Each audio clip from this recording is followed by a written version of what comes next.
Perjuangan untuk membebaskan Masjidil Aqsa ini tidak akan mampu untuk bisa berbuah kalau mereka masih rafas. Rafas itu mengikuti hawa nafsu. Jadi mari semua pejuang, masjid kita ini namanya Masjidil Aqsa. Semua kegiatan kita dikaitkan kepada Palestina. Dan insya Allah yang hadir di sini pun punya semangat untuk itu. Maka Al-Aqsa yang ada di Delatinos ini mudah-mudahan menjadi sarana untuk pembebasan Masjidil Aqsa yang ada di Baitul Maqdis. Jangan dalam perjuangan kita ini yang diikuti nafsu. Haji tidak boleh berkata kotor yang mengikuti syahwat.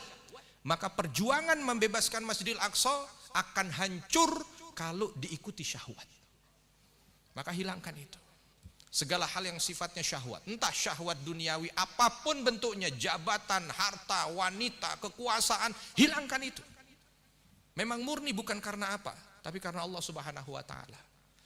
Yang berikutnya, kalau ini syahwat sudah bisa ditinggalkan, Allah Subhanahu wa taala tidak berhenti di situ. Fala rafatha wala fusuq. Fusuq itu lebih pada moral.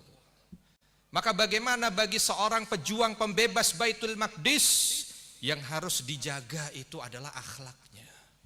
Mampu menjadi orang yang memiliki akhlakul karimah. Di tempat kita sudah luar biasa, bahkan sampai Nabi SAW menyampaikan, innama bu'itstu liutammima makarimal akhlak. Sesungguhnya diutus aku ini bukan untuk yang lain, untuk menyempurnakan, memperbaiki, memperindah akhlak kalian. Maka bagaimana ketika kita melihat orang yang katanya ingin memperjuangkan Baitul Maqdis tapi akhlaknya masih penuh dengan keji dan mungkar, fusuk. Ini jauh panggang dari api. Bukan untuk orang lain, untuk kita.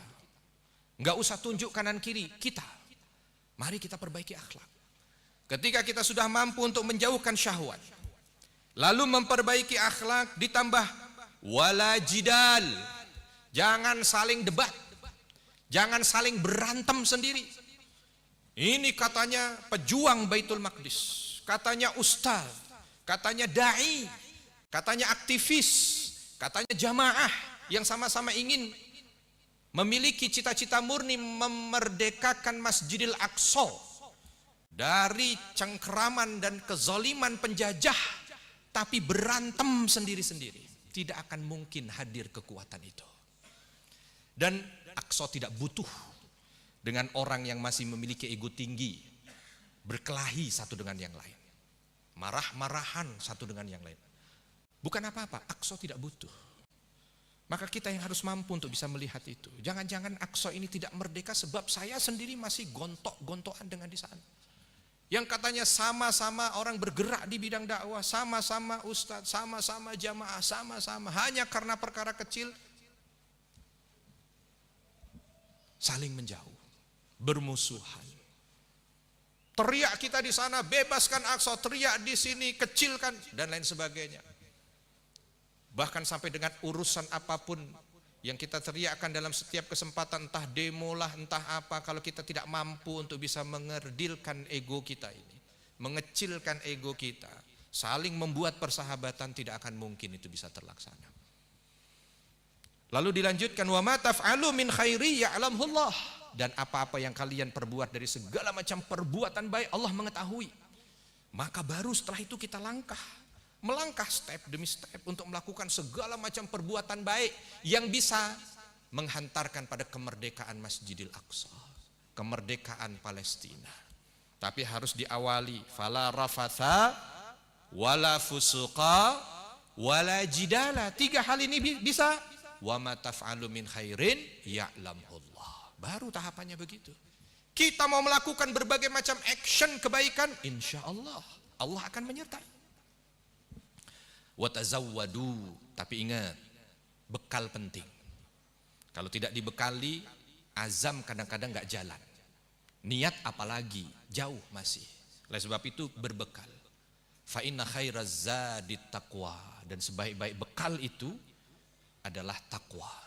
Bekal orang berangkat haji takwa, bekal orang berangkat ke Baitullah takwa, bekal orang datang ke kiblat yang saat ini kita menghadapnya takwa, maka bekal kita datang ke Baitullah dengan semangat kemerdekaan di Aqsa itu takwa. dan bekal kita untuk bisa membuat kiblat pertama kita itu bebas adalah takwa. Wattaquni ya ulil albab. Maka hendaknya fahami itu. Ulul albab ini makna dalam dari orang yang memiliki hikmat dan kecerdasan. Kalau bahasanya itu hikmat dan kebijaksanaan. Itulah dia ulul albab. Maka bismillah, mudah-mudahan masuk bulan Dzulqa'dah yang kalau kita dengar berita esok akan dilepas rombongan pertama kelompok terbang jemaah haji Indonesia berangkat menuju ke Madinah Al-Munawwarah. Bersamaan dengan itu kita jaga niat kita. Sama-sama kita berangkatkan niat dan azam kita ini ke kiblat pertama kita.